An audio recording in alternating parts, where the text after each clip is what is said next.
Morning, Nate Mullen, aka The Illuminator, and remember, LifetimeLightingSystems.com. Alright, I'm going to show you my troubleshooting box. If you watch some of the previous videos, you might be thinking, how many damn boxes has this guy got?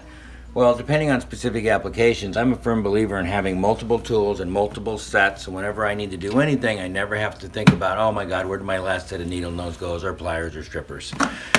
So, one of the things I've always learned in life is, one thing I've got to pay attention is I don't want to lose my strippers. So, up here on top, and this is a fishing box. Sometimes, some of the best creative boxes that we can buy are for fishing tackle. So up on top, I keep fuses that'll go into the secondary fuses. I keep a couple spare fuses up here, and of course 5, 10, 7.5, 15 amp and fuse holders.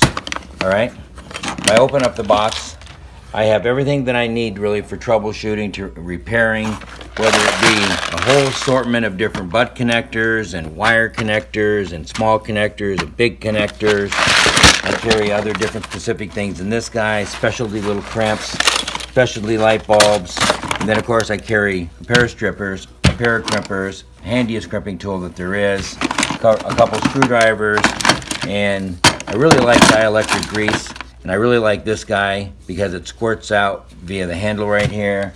And of course, tape, pliers, zip ties. I carry a set of, I carry some Allens for specific things that are Allen related. On a lot of different lugs have Allens. Down in here, I carry an assortment of fuses for transformers that have replaceable fuses. I carry all kinds of little maybe fittings that I have to strap stuff up on, whether it's staples on a staple gun or tree mount stuff. And then of course another whole bunch of different wire connectors again. So I kind of like to be able to have specific things, whether I'm doing a job or going on and troubleshooting. I want to make sure I'm prepared. You can consolidate things down into one or two toolboxes. Yeah, maybe I'm too old school. I like to have lots. But anyway, thanks for paying attention. We'll see you on the next video. Remember, LifetimeLightingSystems.com.